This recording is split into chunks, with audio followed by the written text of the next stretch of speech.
It has been a much quieter offseason than most Phillies fans had hoped, with it clear the organization is taking a stance that their internal development can take them farther than any external sources. With the heart of this being the level of play of Andrew Painter, who's expected to make his debut in the major leagues this season. I want to break down what is being said about the top pitching prospect, the outlook not only within the Phillies organization as a whole, but the rave reviews he's receiving across the league, as well as the interesting decision for how they will handle the pitching staff. Looking forward to the second half of the season is really going to play into this home stretch for the Phillies. So let's dive right into things. I'm going to start off with a bit of a scouting report for Painter here. Let's not forget he was drafted with the 13th overall pick in the 2021 MLB draft, has dealt with a Tommy John injury, and obviously has been away for the past 2 seasons, but the expectation is that he's back on track and expected to join the team at the major league level this year. And as far as a little bit of sort of the scouting report here, this article writes, Painter regularly touches 99 miles per hour on his fastball and throws it up in the zone with some ridiculous ride. Then loves to use his curve up in the zone to finish guys off when they are dead red fastball.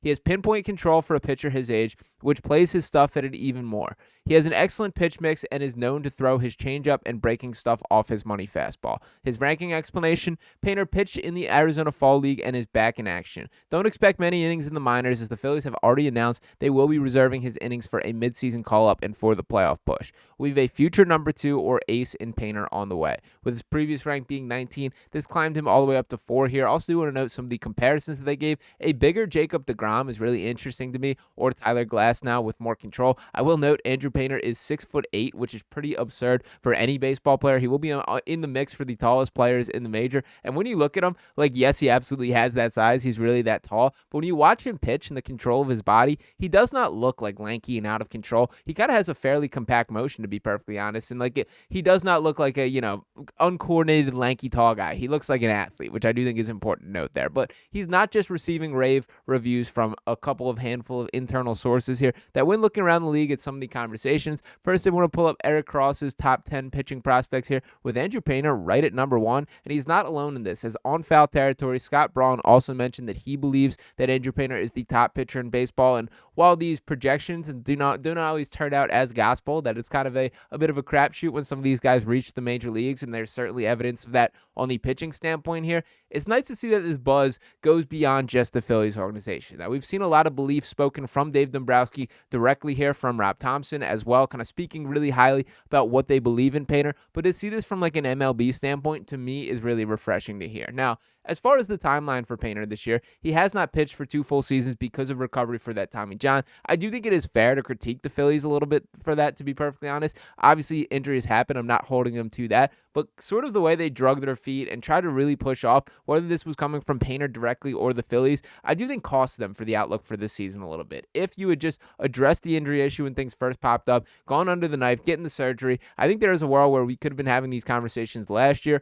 But nonetheless, it is a small price to pay, and we are more interested in the long-term interest of Painter. So I understand the hesitancy of not wanting to get the Tommy John. That has been the type of surgery which was career-altering in years past. Thankfully, with the advancements in modern medicine, that the return rate for these guys is higher than ever before, and it does seem like Painter looks like exactly the guy that he has been. But to dive into a little bit of what the Phillies are saying as far as the timeline, did want to break down these reports that from PhilliesNation.com, it's written, Painter immediately vaulted up the prospect rankings, and it seemed like he would join the Phillies rotation and be a future ace alongside Zack Wheeler and Aaron Nola. But the rising star had to undergo Tommy John surgery, causing him to miss 2 straight seasons before he returned to the mound in competitive action for the first time in this year's Arizona Fall League.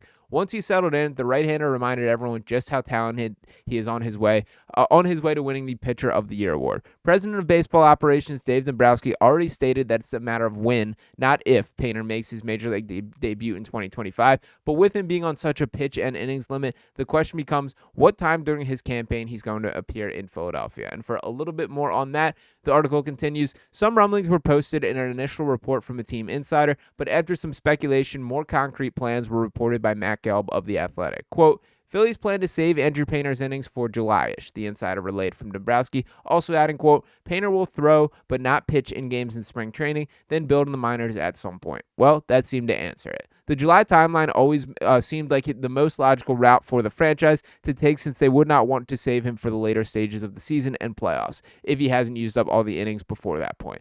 Painter will be a major addition to this Phillies rotation if his stuff translates to the MLB, and following their acquisition of Jesus Luzardo, the idea of having 6 high-level starters in the second half of the season is tantalizing. So obviously this is more of a long-term game for this Phillies team that we should not expect to see Painter in the short term, but the fact that he is now on the pipeline and ready to make an impact this year, I do think is a really positive sign.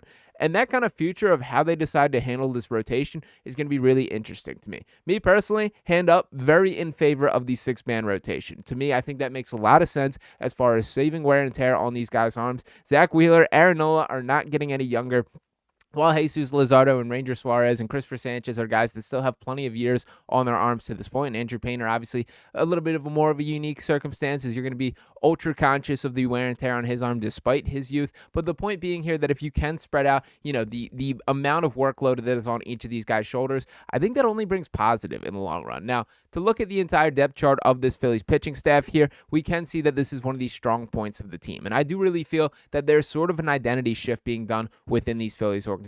That when they started to collect this era of Phillies baseball around Bryce Harper, bringing in Kyle Schwarber, Nick Castellanos, Trey Turner, all these names that we've kind of seen collected and built upon here, it was clear the identity at first was, we're going to mash home runs. That's how this team was constructed, with Schwarber specifically sort of catapulting this sort of outlook here, that was the intention of collecting this team, that it did not matter if we didn't have the pitching because we were just going to put up more runs for you. Well, now that we're seeing kind of the different, effects go down across the league, other teams making moves, the Phillies, I don't want to say peaking, but we're seeing what they are as a full lineup here. It does feel like they're leaning more and more into pitching being the identity of this team. Now, to look at the depth chart once again, as far as the Phillies pitching staff, Zack Wheeler, as much of an ace as you will get in the major league from a just consistent standpoint, you know what he's going to bring you. He is a horse, and he has proved that. Would not shock me if he ends up in the Cy Young running this year. I believe he finished runner-up this year, so he's right in that mix, but obviously did not, get that award or was crowned with the trophy there. That is going to be an accolade that is very much missing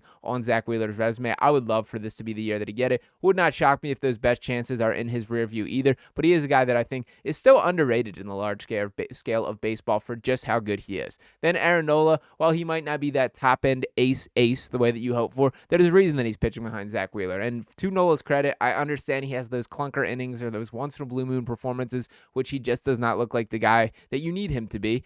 For the large part, he's been very effective on this Phillies team, and I think goes underappreciated a lot by Phillies standards there. Then Christopher Sanchez, really to me the biggest story of last year's Phillies season, a guy who pitched at an all-star level from nearly start to finish last year, still brought his stuff in the playoffs, and I think really changed the outlook for all the names mentioned below. For Ranger Suarez, a guy who had been the exciting young pitcher on the staff, a player who had been used in a variety of roles, had pitched in some high-leverage innings and at the most crucial moments during these playoff runs. I love Ranger. It will be interesting to see the future of him, and to dive into Ranger a little bit more specifically here, that we do know for him, he's up for a contract this season, and it does feel like he is set to maximize his dollar, that he has changed his representation with Scott Boras representing him there, and it was going to be a pretty high-stakes season for Ranger this year. That when we talk about last year, the stats as a whole do not tell the story or do not paint him in the highest of light here, that he pitched in 27 games, 145 strikeouts, and 140 hits allowed. That's 14 home runs across the 150.2 innings,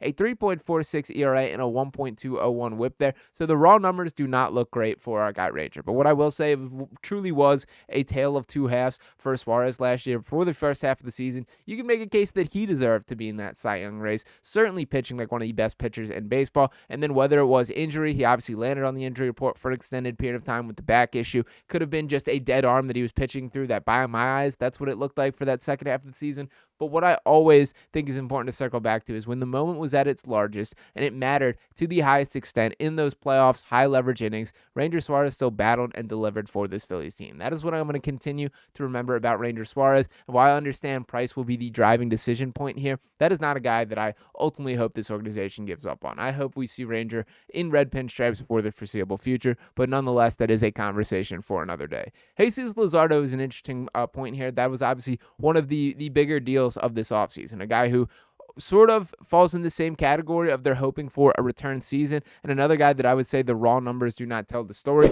but to reflect on how he did pitch last year, only in 12 games, he's still just 27 years old, a 5.0 ERA, a 1.245 whip there. He's a guy who we've seen the flashes when he has his best stuff. Looks like he could be in that ace conversation as well, but we do not get that best stuff on that reliable rate. I do think this is a great flyer to take. I think they're a nice kind of insurance policy if, say, Ranger Suarez is commanding a massive market and getting a contract that the Phillies cannot match, that you can sort of plug Luzardo into this. But when looking at this kind of rotation as a whole, it is interesting to see how it all fits together. Andrew Painter is going to be a key part of this rotation once he is ready. I don't think anyone has any sort of belief in Taijuan Walker, but obviously he is under contract. He does have the money on the table, and they will give him, I think, at least an opportunity at some point this year, even though I think there's no one that legitimately thinks there is a bounce back there. Don't want to rag on Ty because, as I like to mention, he is an incredible human being, a guy who supported this organization, been a model teammate. Just the fact of the matter is he does not have this stuff at the rate that the Phillies need him to. And the other part that I did want to bring in, it would not entirely shock me if Ranger Suarez is ultimately the guy being shopped as this season progresses. If Andrew Painter is ready to step into a day one rotation role, which that Major League Baseball is a different beast, so I do want to acknowledge that. As great it is to see all the great highlights in the Arizona Fall League of him striking guys out and all these things, the Major League Baseball is still a different beast there, and I do need to see it to fully believe it. But regardless, it is a great sign for all the recognition that Andrew Painter is receiving here. I do think that is going to be a notable storyline to follow through the duration of this Phillies season, and that could be kind of a difference maker in taking this team to another ceiling here, to reach them to their peak and maybe get over that World Series mound is by strengthening the pitching staff further, which Andrew Painter seems slated to do. So let me know what you guys think in the comments there. Are you in on the Andrew Painter experience, and what would your ideal role for him be? How much do you want to see him pitch? Should it just be as the full-time starter, add him to the rotation? Is it the best move for the Phillies to expand to this six-man rotation? How would you handle it if you're sitting in Rob Thomson and Dave Dombrowski's shoes? And don't be afraid to chime in on the Ranger Suarez conversation as well. Appreciate each and every one of you guys tuning into this video. Make sure you're smashing that subscribe button if you have not already. Drop a like on this video here. I'll be back talking with you next time right here on Phillies Digest. Peace.